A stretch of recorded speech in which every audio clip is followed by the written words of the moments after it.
슈퍼, 태자, 로그. 아프리카 TV 프레이업 스튜디오 라이브 2020 GSL 시즌 2 코드 S The Coming Storm. Welcome back, everybody. We've got TaeJa versus Rogue next, and I think this is going to be a much more interesting series than our previous one. Yeah. Solar versus Super. I think Super showed that he had a lot of ideas, but he also showed that his play is nowhere near as refined as somebody like Super's. Yeah, that's very, very true. But this guy right here, I mean, he was definitely one of the top players back in the day.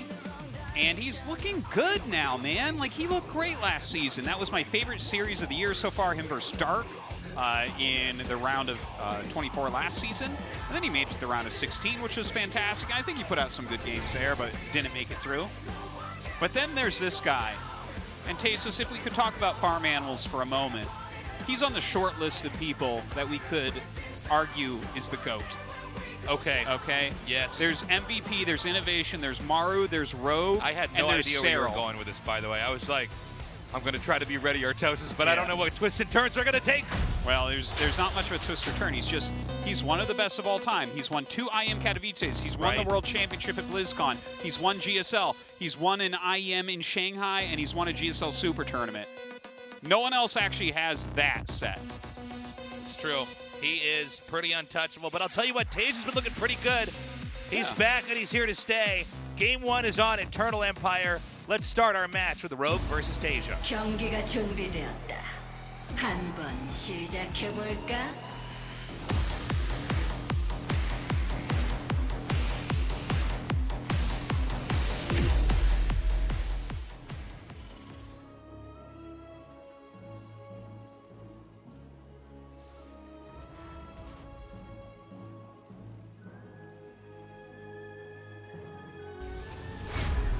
팀 리퀴드 태자 윤영서.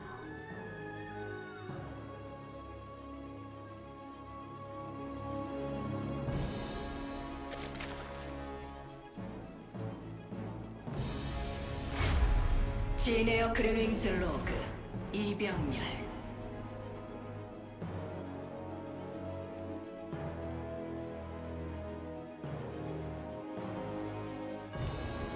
All right. See how these guys open up and everything, but oh, look at that offline match history, undefeated against Rogue.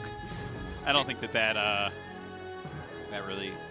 Well, these numbers are small enough that it's always. I mean, I know why we have these stats. I remember when we first like about a decade ago when we were just beginning to introduce stats into GSL, and it's like, well, this guy is 1-0 against this guy. Yeah, and it looked pretty silly at the time, but you know, that's because we know in years to come we're going to keep having stats here. But that stat reminds me of like year 1 of GSL, where we're like, well, overall Zergs are 2-0 against Terran on this map. And it's like, well, we can't even really use that as a stat. Or Legacy of the Void has been out for over half the lifespan of StarCraft 2 at this point. Right. So that Legacy of the Void stat is 5 years. And it's like, oh, did he 2-0 him 5 years ago? I don't know. But that was before Rogue hit his stride. Right. You know, as I said, Rogue is within the discussion for the greatest of all time in StarCraft 2. Yeah. So it's like, well, that doesn't really, that stat doesn't work here. The only stat that's better than this is the one that says someone's 1-0. Yeah. Where I'm like, well, that just means we've had a game played, right? Somebody is that had stat for games or for sets? No, it's for games. Oh, okay. We always had this. Those stats are always just for games. Oh, okay. I actually didn't know that. Oh, look at that. Huh. All right. Well, we know about this part. Bounce is the queen. Don't spoil it for me, Artosis. Does the Reaper kill the Zerg in this situation? I mean, how many Zergs just died of this? You know. Yeah. Don't give it all away here. But occasionally you see a Ling go down. Ah! Cute. Hey, there it is. I told you I wasn't lying. Ling went down. All right. At home, TaeJa is actually going for a third command, so very macro-intensive play from him. I'm curious to see how this will fare against Rogue. Rogue is one of those Zergs that seems to be the most out of control if the game has gone on for just a really long period of time. He was really the guy that started to make Zerg look ridiculous a couple of years ago in late game. Yeah, he had the Zerg. best late game Zerg for years and years and years until finally I think Serral was the only person that ever passed him. Yeah, basically, you know, we always would see this inevitability of like Broodling Infestor or lots of Vipers used in situations. And that seemed like Zergs would always end up there if the game went on long enough, but Rogue seemed to be the first person to immediately get it. Yeah, he knew how quickly he could get there, and he would be aiming for it. Yeah, he knew that dance perfectly, and it wasn't like a Leenock Broodling Infestor, where it's like he had a kind of tiny chunk of the map, and he had this tech here, and he couldn't really go anywhere with it because there wasn't enough creep between him and his opponent. It was Rogue, like a domination of it. Yeah, Rogue seems to know every twist and turn of that opening. Well, it's funny because that's like that's what he originally became known for, but as of late, it's been more about his Nidus plays. Like he's become a much more aggressive mid-game player. I think that part of what it is that Rogue can identify what the best thing is, really easily, and then he just works on destroying you with that. Yeah, and he's also a player that is, not only is he so good at that macro big late game, but he's a player that is willing to mix in really aggressive builds. He used to be like a sniper in the Pro League days and stuff. You know, he was like, he went by the ID Savage. Remember that? Long time ago. Yeah, and he would like just come out and have some weird sharp build and kill somebody. I remember for an IM qualifier, he beat Sulky once, and I was like, what? Craziness. Yeah, no, he's... But yeah, he's got quite a range.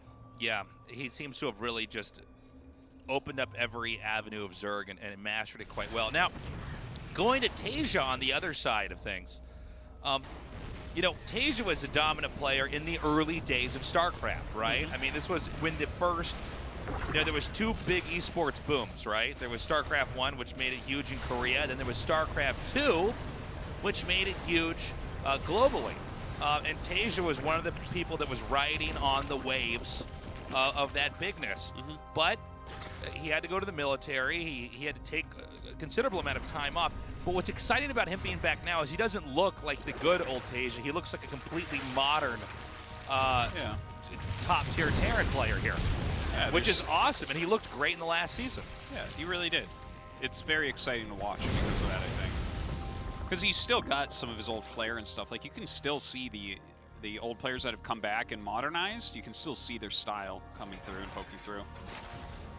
A little bit of harassment going on here. Throwing the Liberator up, right out of range of that Spore. And in fact, where those... That's a great placement. Look how annoying that is to walk the Spore around here. Specifically because of the double Evo chamber there. Yeah. So many more drones are coming out right now. We do have the beginnings of a push. This doesn't look like it's a push that's necessary. Oh, is that a tank in there? This is going to be committed. I stand corrected. I said it was not going to be, but we've seen this happening more and more. Even with the Sentry pocketed in that game. Oh my God. Oh my. I almost choked when that happened. Mid-sentence. That was brutal right there. He needs to leave now. Right now. That is not how you want that to go.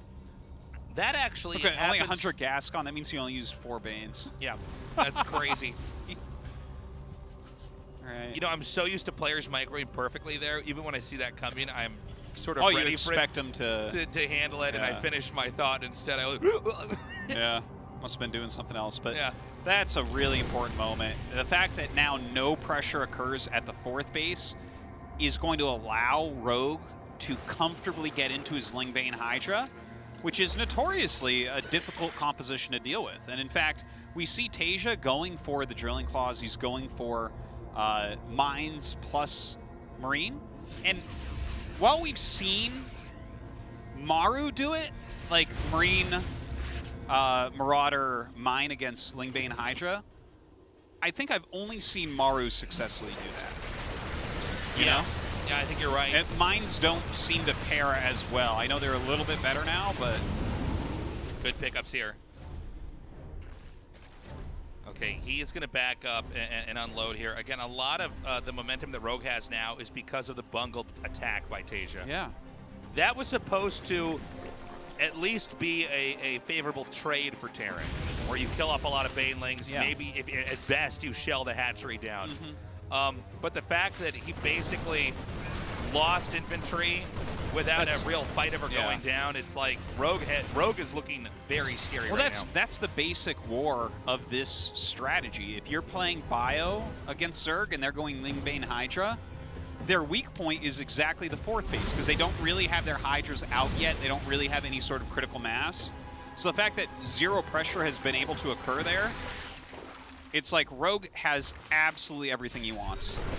He's going into 2-2. He's getting his infestation pit. He has 4 bases up. He's at 85 drones, you know? Okay, this is, a little bit too far here for Rogue to try to push in. He's grown tremendously here. I don't think TaeJa's out of this game, by the way. I know that Rogue's in a good spot, but... Yeah, no, you're right about that, right? It's not like...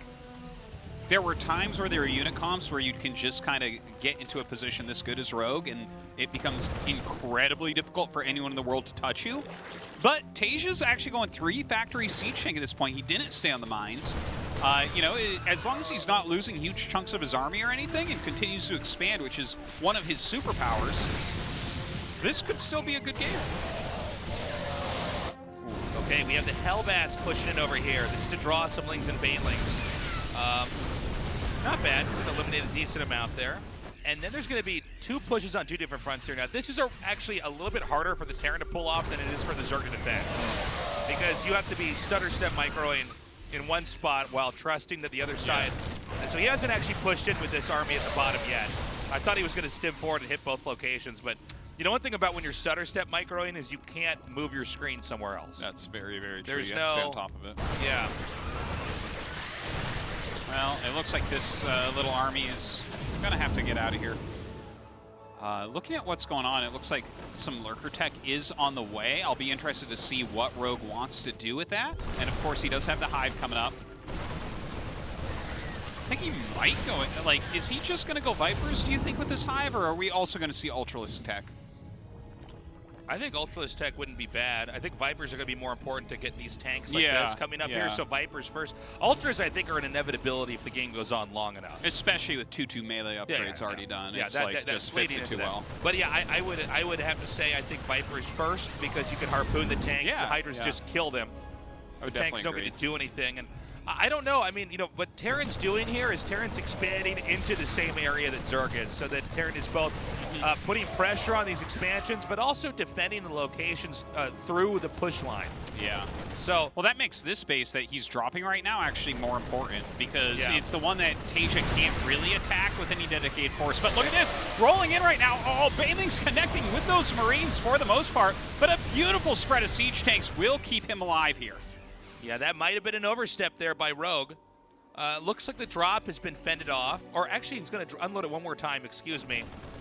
This is I think he's going to keep poking and prodding here, but as long as Rogue keeps a moderate amount of units nearby, he should be able to clear this out and keep this base going. I wouldn't even mind just seeing him throw down like 3 spines of a spore or something. What do you think of the Lurkers here? Well, I think that with the Hydras and the Vipers, the Lurkers can work really well.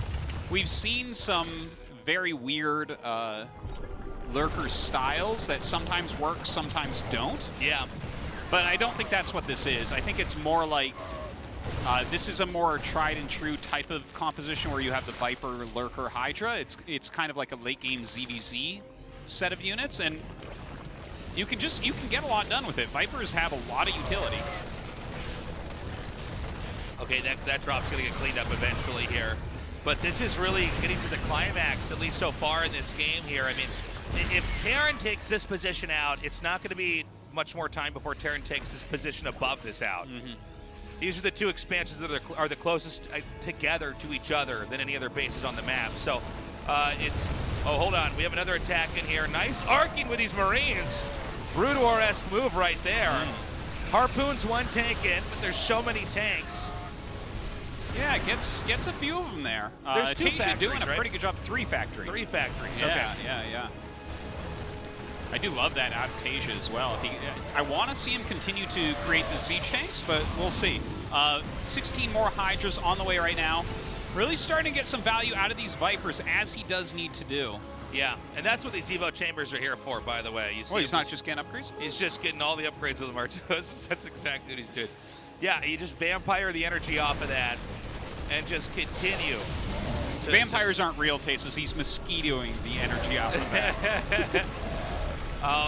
You know, it's been interesting watching these fights because the base below this is well defended, but this top base has had almost nothing here. Right, some lurkers running up for what looks to be an idea towards harassment. What? Yeah, I love it. This is catching the lurker. The with one SCVs. siege tank is just wrecking over there as far as defense goes. Well, this seemed to be an error in judgment here by Rogue because these lurkers did not pay for themselves at all. 6 o'clock is going to be taken. We're in that later phase of TVZ where nukes become common. And I think nukes actually, in the positions that we have, assuming Terran doesn't lose this spot we see over here due to this counterattack, if he can just continue pelting this location with nukes, I think this could be a really good move for Terran. But I don't see very many Terran anything over here right now. Well, he definitely needs something here. It's really hard to break into these positions because if you move your siege tanks up, your opponent's going to utilize Vipers against them. So anyways, we have him actually pushing into this other base that was already damaged. He did put up those 3 spine crawlers as suggested, but with this big of an army, absolutely those aren't going to slow him down at all. Okay, another push goes through here, and there's been a real shift in attention over what's important here as far as attacking and defending for Terran. Terran takes out the center right. This push over here from Rogue seems too feeble to actually take the spot out. Continues to push in over on this other side. And look at this, man. TaeJa's taking additional bases down at the bottom as well. Rogue expanding towards the top left, but he's lost a base and isn't actually able to break anything of TaeJa's. You know, Rogue is pretty squished in this game. Like, he's just up in his upper right quadrant, but Terran's expanded right next to the Zerg and all throughout the bottom of the map. This is actually, like, very impressive from TaeJa, I want to say. Because, again, like, the beginning, the early parts of this game were really dominated by Rogue after eliminating that push. And here we have TaeJa. He's just kind of, like, altering where he's going back and forth. He went mass siege tanks for a bit. He's switched it up. He's trying to abuse mobility here against the lurkers, and it's working out pretty darn well. Yeah. This drop is actually doing really well over here, right underneath all the overlords. I think that we might have TaeJa about to win this game, pushing over here in this spot. Again, reinforcements are being completely interrupted by that drop that's happening up over at the upper right. These Banes are going to drive this back, but they can easily regroup back at the planetary and then push back in again. This is Marines might even get rid of this evolution chamber, and he stops melee +3. Kind of a big deal right there. Broodlords getting their Evo chamber revenge there. Broodlings, excuse me.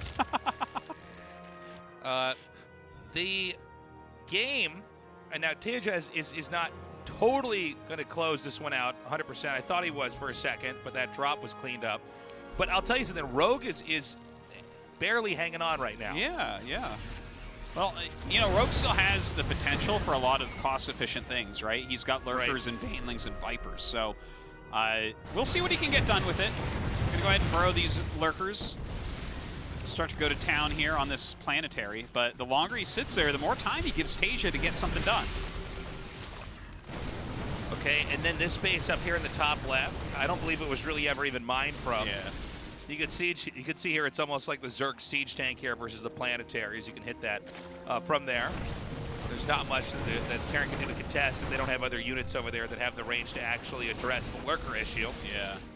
So this is just, I don't even know if you should keep repairing this or what. I don't see any plans from Terran to try to save this. We're actually missing a big attack in the middle of the map. It looks like something Terran's getting, there it is. Ooh, nice parasitic bombs. A nice way to start to get cost efficient, which is exactly what Rogue does need to do. In the meantime, TaeJa gonna counterattack here into the fourth base once again. Sieges up some tanks. He has these ghosts here as well.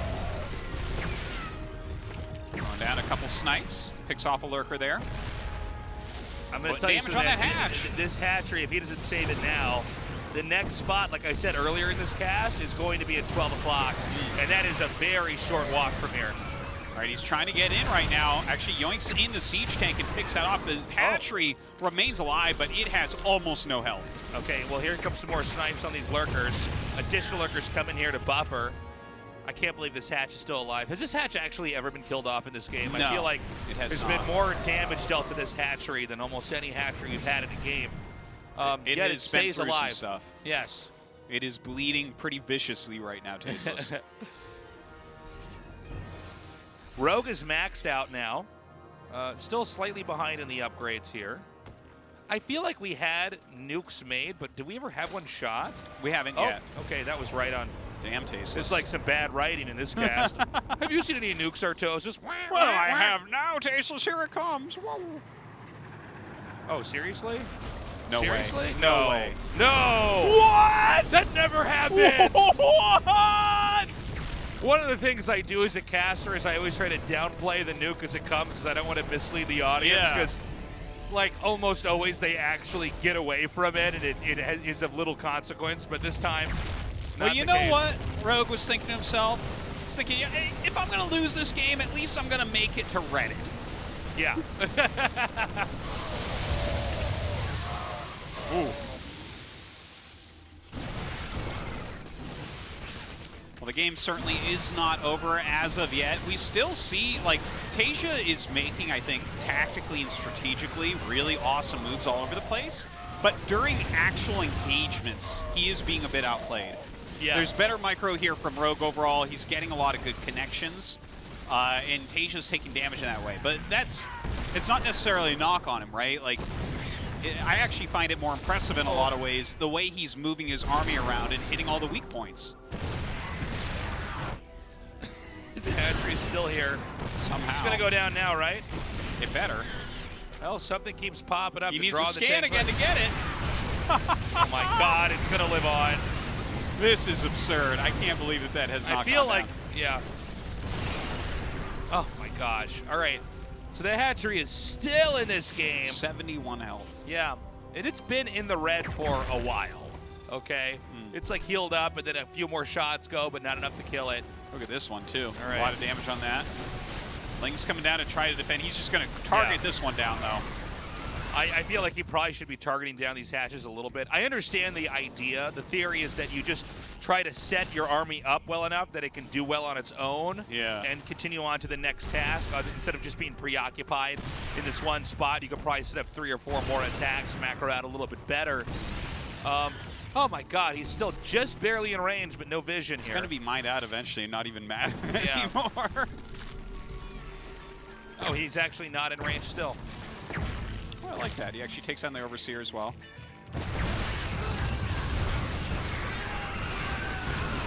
Still not going to kill this hatch. Yep, tank's still not in range. 12 o'clock is going to mine out here as well, right?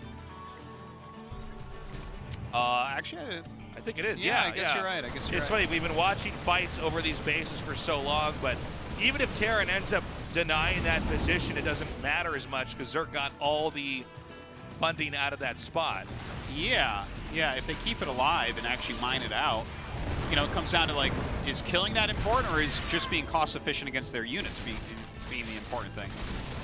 Terran continues to grow into the upper left. That's going to scrape it, right? Yeah. No, I bet it lives.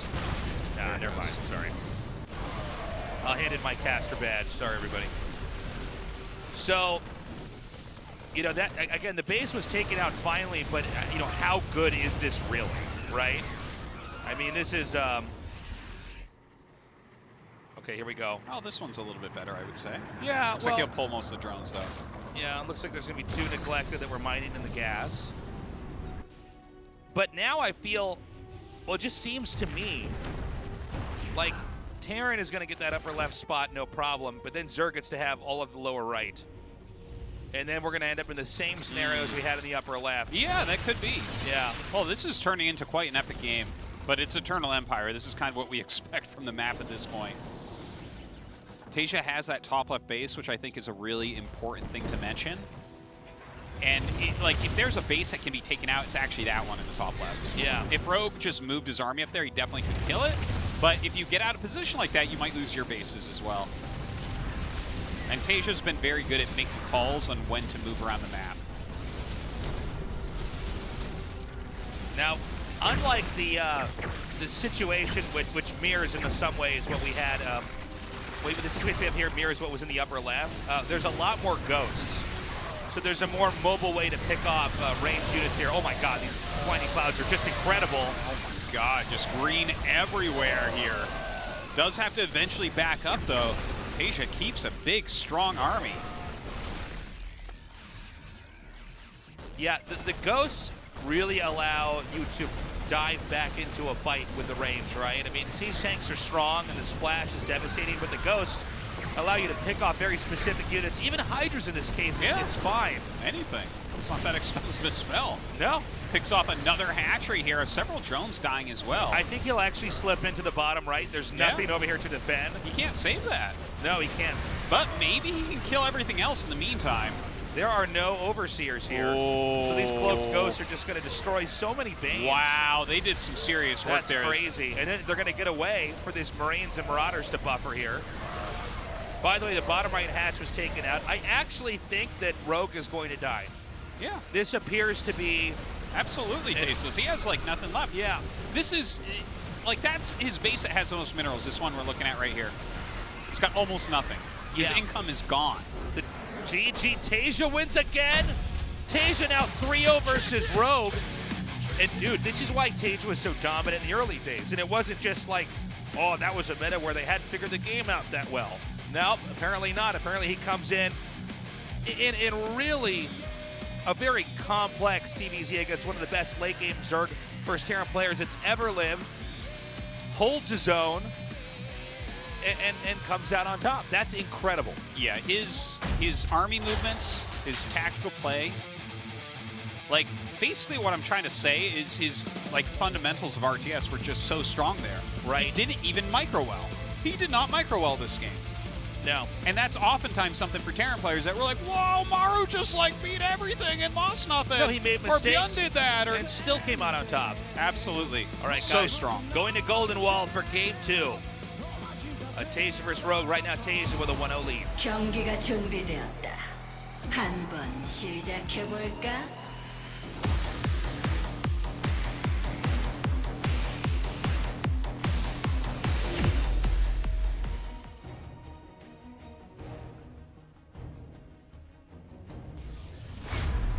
팀 리퀴드 태자 윤영서.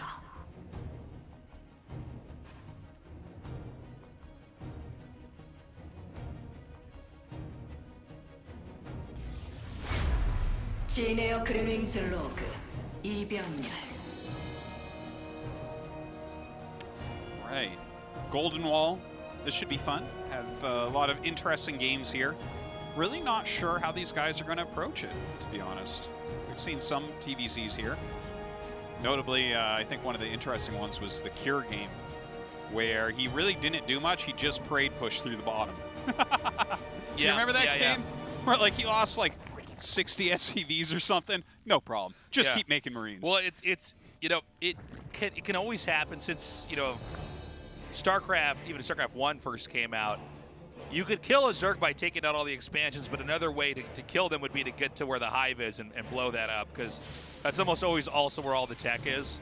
So you kill that off, they have to remake back in a hive, remake the pool, remake everything else. So, but most of the time, you know, it's like, for instance, our previous map on Eternal Empire, it's impossible to end the game by doing it that way, because you would have pushed through every expansion to get there, right? Yeah. Well, Golden Wall is one of the few maps that does allow for one of these alternative wins in a TVZ, where if you do push through the bottom and Zerg is expanding up towards the top, yeah, I mean, if you just kill off this one position in the main, you can win the game.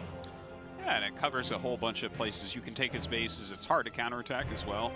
Golden Wall really does make for some unique games. So Reaper coming across. Nothing too weird happening as of yet. We have a bunker block here. A lot of the same ideas that we saw in the Super game. Just trying to control where the Zerg takes his third. When you said the Super game, I'm like, you mean Super Tournament? Do you mean like a game that was really awesome? No, I just mean is there a game with that a we guy call called a Super game? Yeah. Did you decide that one of the games that we've casted is called the Super Game? It's got its own name because it was so good. Oh! What? TaeJa, stop! You're killing him. God. It doesn't seem right that the IM Katowice champion should I know. be getting killed right now. Yeah, this was one of the most exciting things that I thought could have happened today, but I try to temper my wishful thinking. Well, out of all the matches today, I've been looking forward to TaeJa versus any Zergs. Yeah. Right? Yeah. Every other match is much less entertaining for me on this. I mean, Solar Rogue will probably be good if they play, but yeah, it's pretty wild to see. Ooh. Ends up losing that Reaper, but you know what? That Reaper did its job. That Reaper It was a good Reaper. That Reaper's a hero. And the place he's building his command center, it looks like he's just going to take a very standard approach through the front of the map. The command center is placed in a position where I would assume it's going to float to the north for the third base. We don't have any gold bases taken here. He could float it to the gold. It's Yeah. not. That wouldn't be an unreasonable thing. That's what I was going to get to. I wonder if we're going to see that. Yeah, it could be here because, you know, it's a forward position. Terrans don't mind expanding towards the Zerg. It's oftentimes the best way to do it. Yeah, because they're going to be pushing almost always. I mean, we always see games where it's flipped and the Zerg is going to all in the Protoss or all in the Terran or a Nidus Worm's used or something. But if you're going to go with like textbook play, it's not a bad idea to just expand close to them. That's what we saw.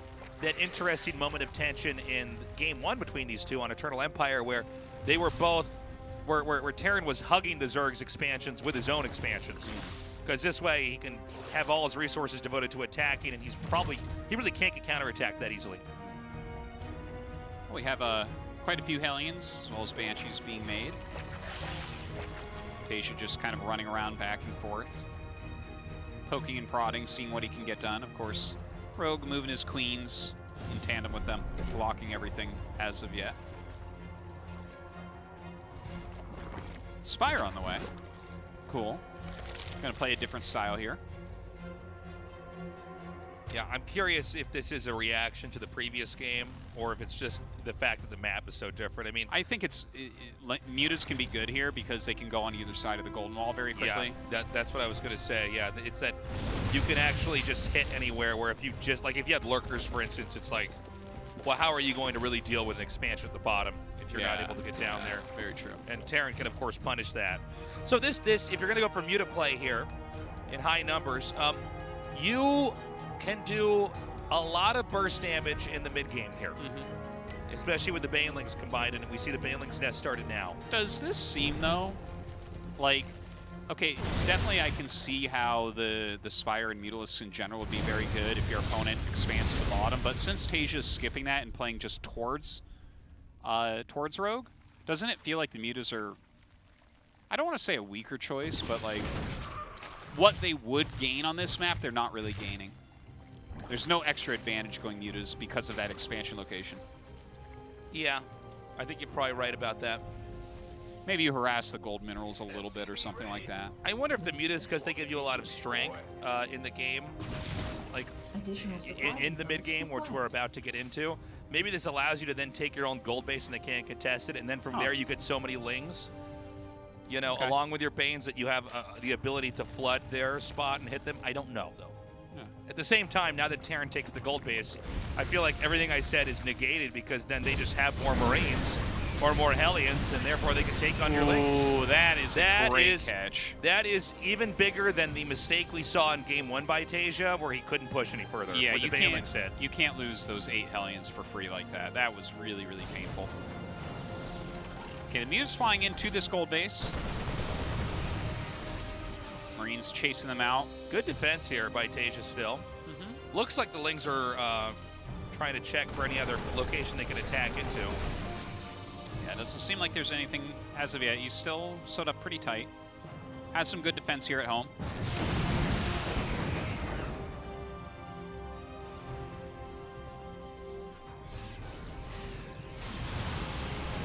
Okay, you know, we talked about this. The mutas seem to be good because they can exploit the fact that there's a platform over here that you can't really get your ground army to.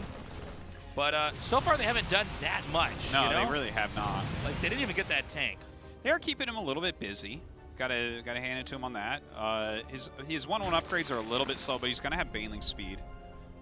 So it feels like the engagement that occurs is definitely going to be very much based off of eliminating enough Marines.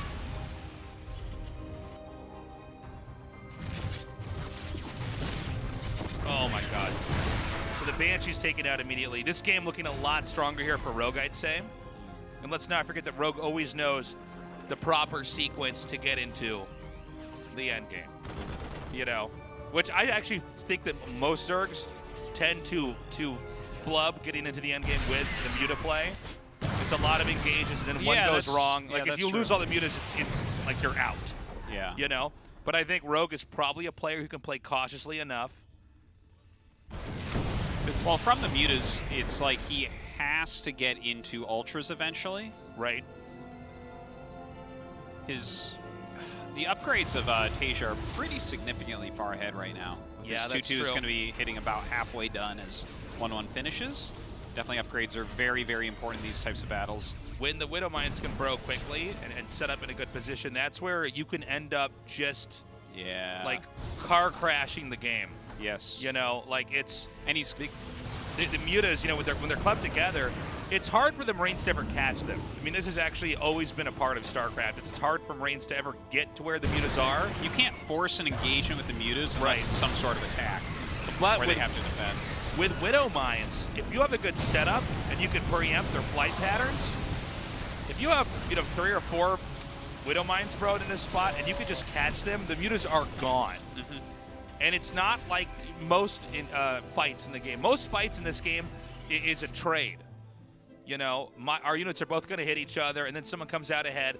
But units are lost on both sides. If you have a complete shutdown, like your Widow Mines all go off and kill all the Mutas, you have so much momentum from there on out. Usually the counter push just wins. Here we go. This is exactly what I talked about. Oof. But he avoids that location. You can see it, and he does have Overseers with him, so he's trying to avoid such a thing.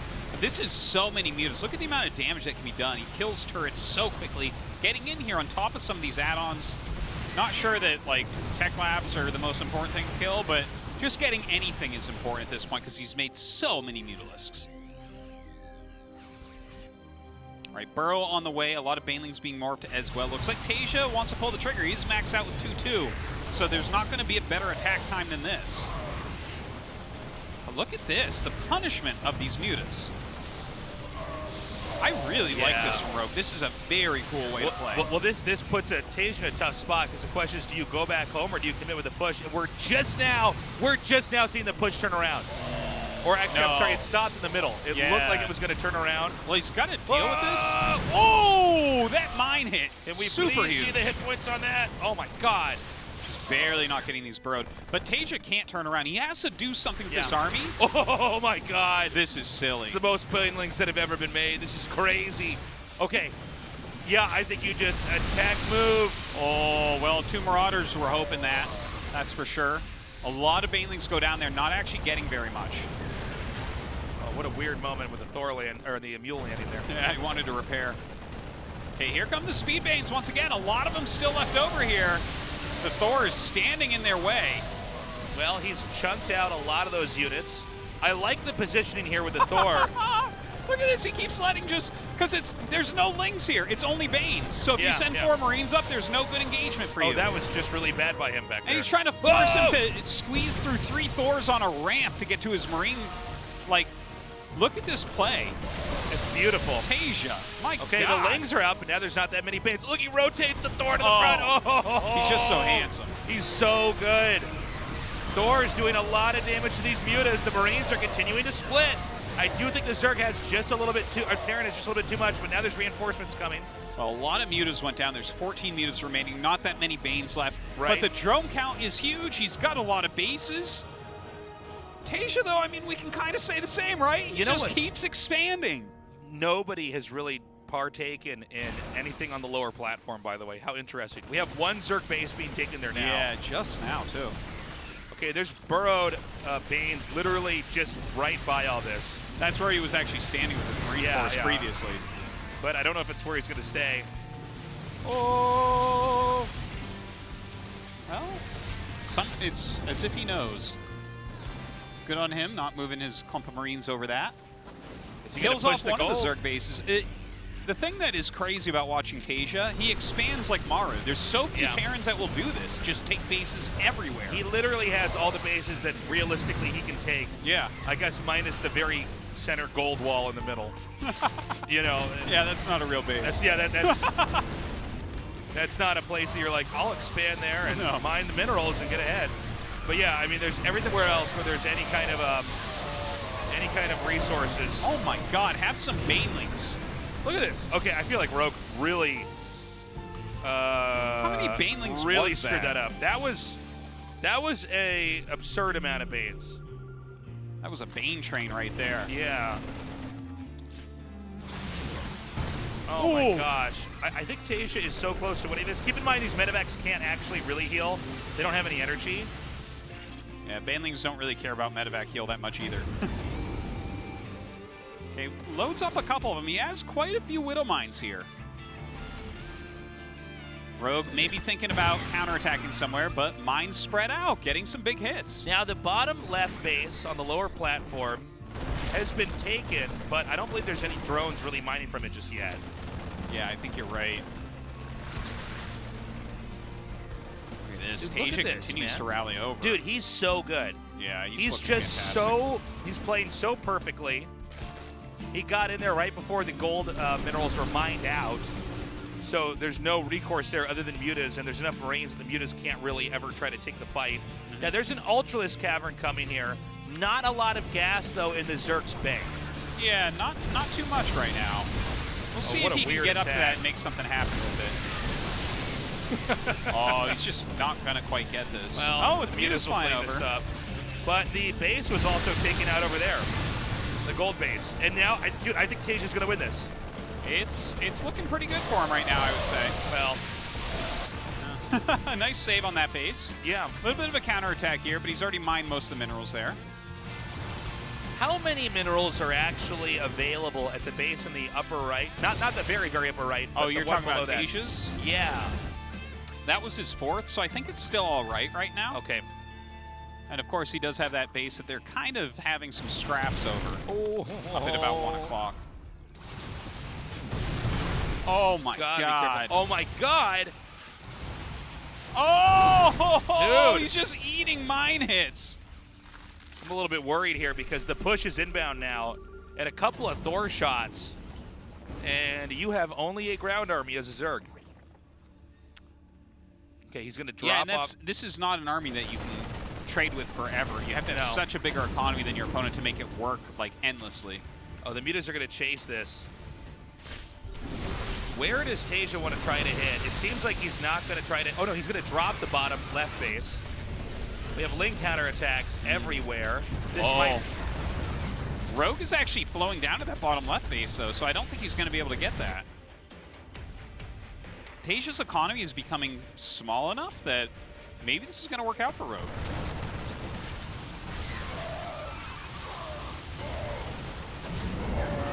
Good pickups there.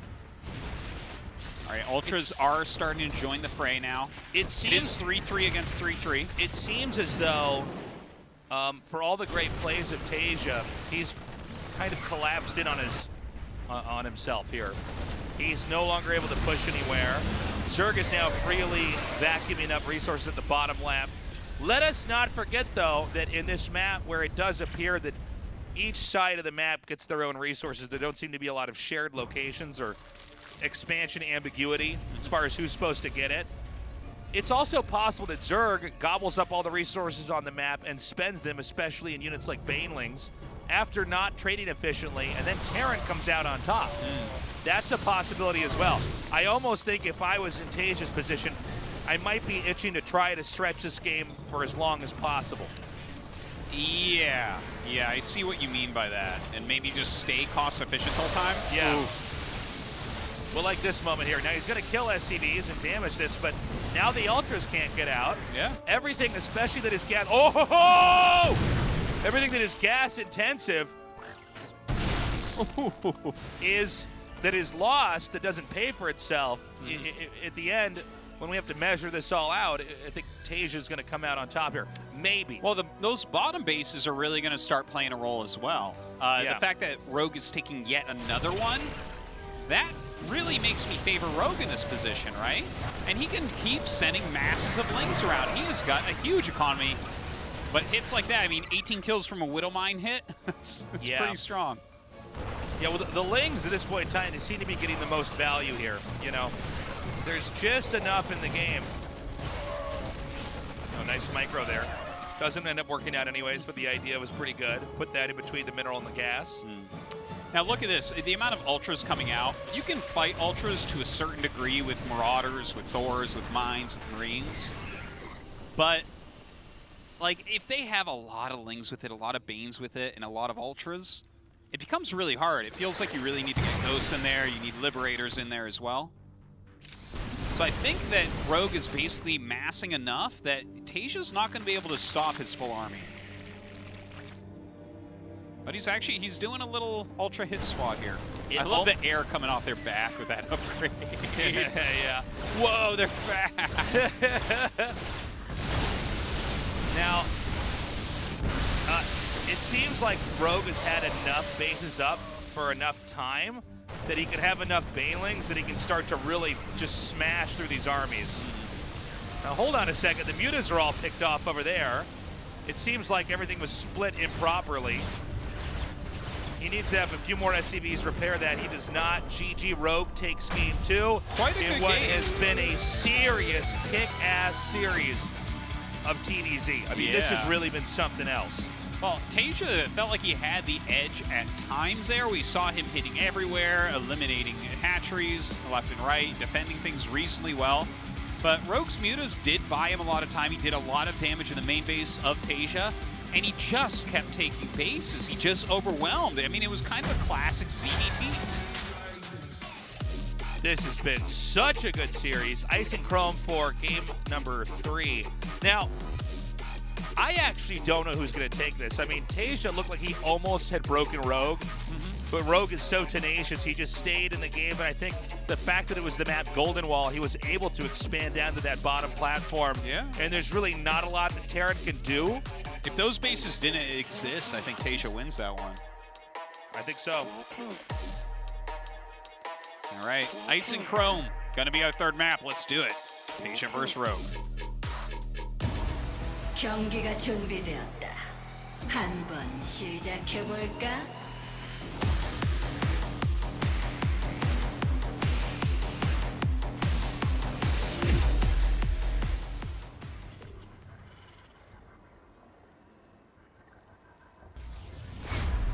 팀 리퀴드 태자, 윤영석.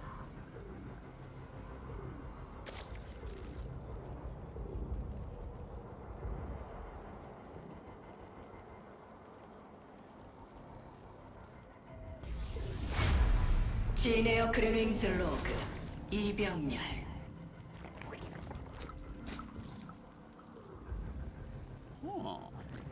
Yeah, look at what Rogue's doing here. This is... I wonder if he's just like, it's time for him to double proxy me, or maybe he has a cheesy build plan. That's actually a smart point. It's like, it seems almost in the rule book of GSL, ZVTs, and TVZs. It's like, now you're probably, the first question you're probably asking is, when do I hide 2 barracks on the map? Yeah. Such a common play. And it seems like TaeJa is just going to play straight up. Yeah, there's a lot of different ways you can do it too, right? You can make lings and kind of run around and try to force a cancel on the command center. You can try to catch a Reaper with something like this.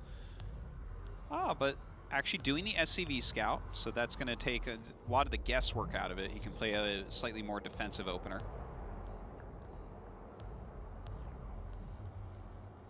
It's cold on this map, Artosis. Yeah, it really is. Ice and Chrome. Chrome, everyone knows Chrome is one of the coldest metals. Yeah, and when it's this cold out that it's snowing.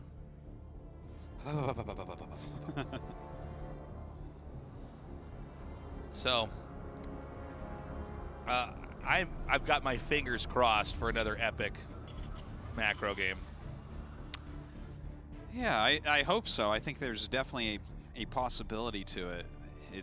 I don't think either of these players are ones that generally just end it really quickly, and I think ZVT can be hard to end early. Rogue occasionally will just throw down a Nidus Storm, but I don't know that he wants to do that here against TaeJa. I think there's a chance TaeJa just shuts it down. Well, if he's not going third command, and the thing is you can't know when you decide to do it. You have to kind of be rushing towards it. It's very easy to hide on this map. Yeah. Like for the Nidus to work, like the Hellions have to be out on the map, and it should be a third command build, and then it's like, oh, okay, here we go. So yeah, I agree. I don't think he's going to try something like that. It's funny. It's one of those games where I'm like, I think both these players should be confident in a macro game. Right? How can that be right? Yeah. Who's actually got who's favored here? Almost always we have one player we pick out, and then I think most people would agree with who we pick, where it's like, okay, this guy's a little bit better in macro, or a lot better, so, you know. All right, I want to bring something up, because we just talked about this on the break, but we were talking about other games we've been playing lately. Did you said you just started playing Ori and the Blind Forest? Yeah. What day did you play them? I just started playing that yesterday. Well, I think technically maybe I played it last weekend or something. Basically, it was like on sale, and my wife bought it. So I started playing it. I can't believe we both started playing a game that's like fairly old now. Is it old? I have I think no it's idea. a couple years old. Yeah. Oh, that's brand new. I only played 10 to 20-year-old games. But the fact that we both are randomly playing the same platformer game. Yeah. Without one, because usually one of us recommends the other person a game. Yeah. That's just crazy to me. And then I never play it, but yeah. Yeah. But that's crazy. I just had to point that out. That's tripping me out. That's the first time that's happened with us, I think. Yeah, it's pretty good. It's good. It's a good game. I don't get too much time to play, so when I say I just started playing it, maybe it was a week ago, maybe it was 2 weeks ago, but I've only played it that one day so far. Sure, so I've played one day just like you. Yeah, I just played it yesterday. It's good. So this game we have Banshees with a cloak. Yeah, we have an armory as well. That armory coming up. I mean, this looks like it might be a Hellbat push that he's going to do. I generally don't like Hellbat pushes. Because they're dumb, and it's like what you do if you're weak and your opponent's strong. There's so many things about the Hellbat push that don't seem to be that great. Well, it's just but, like, when do you have enough queens? And they're like, yeah. You're like, oh, okay. Okay, sorry. Or the ones where they turn them into Hellbats and then try to run at the drones that are faster and running away than the Hellbats are, and closing in on them. Well, I think we're going to see this hit now. Let's see if this works, though. TaeJa might have a very good read. Now, he hasn't disclosed that they're Hellbats yet. Well, got to bring those Banshees in as well. Add that damage in.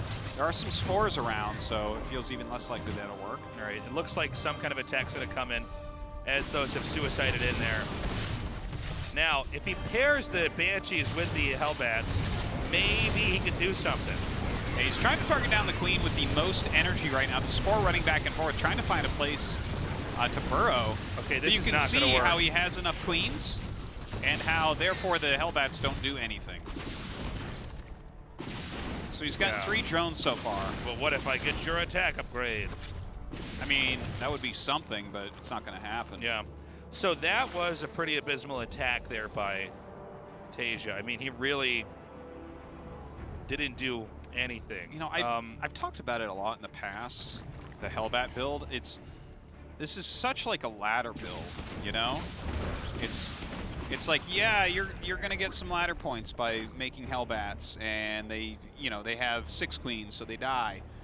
But when you're playing like GSL, how often does that work? Is it never, or is it like one time in the last 3 years? Which one is it? It just seems like it's a build that it definitely had a time in GSL. We would see it pretty often, but yeah, I agree. I mean, we just don't see it win that often at all. And then when you lose, I mean, everything you invested into is gone.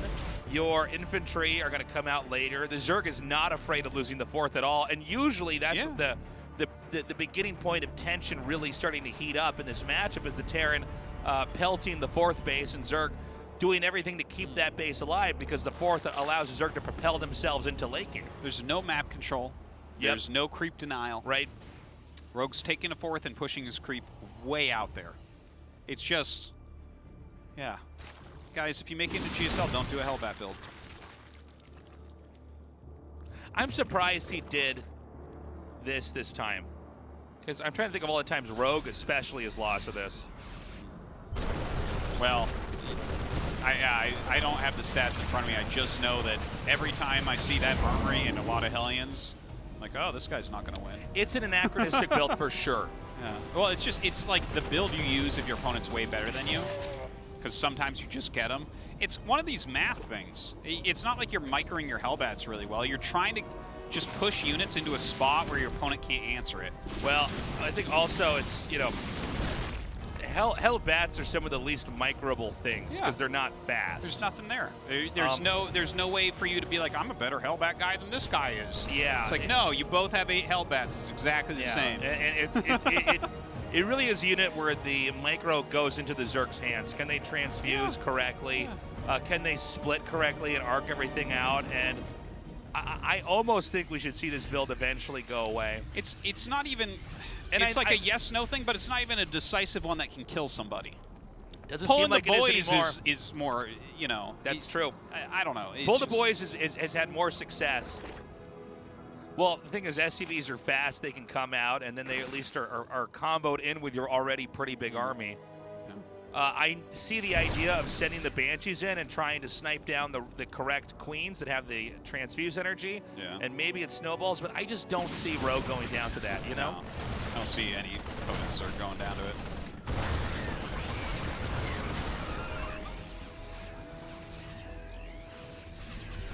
Well, you can see this game is quite a bit different from the previous ones, right? Look at the upgrades. We have +2 attack halfway done and +2 armor just started for TaeJa, whereas 2-2 just finished for Rogue. So in a situation like that where you're actually up upgrades as Zerg, that's tough. The Marines don't want to be down upgrades, right? They shoot super fast, right? There's already Banelings that you have to contend with that don't really care about upgrades all that much anyways.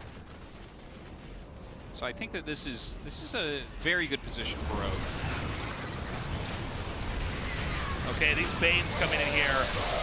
Now, we've kind of had this as a theme today, but it seems like sometimes the attacks from Rogue, even when they do some damage, are not the best controlled, but Terran's already 2 behind, so GG. Those Baneling connects weren't the most efficient, but again, this all really goes back to the failed Hellbat attack. The best case scenario you generally see at the pro level with these Hellbat attacks is the best case is like you kill a couple drones and like some of their queens. Like let's say you kill 5 of 7 queens or something. That would be like the best that you could hope for. Yeah. But you're trading so much for this. And it's been so long since it's killed anybody. I don't even... Also, I mean, the lack of opportunity after the attack has failed. I think it's almost better to just get the 2 medevacs out with the 16 Marines and start roaming. Yeah. Anyways, guys, up next, a ZVZ, Solar versus Rogue to decide who moves on to the round of 16.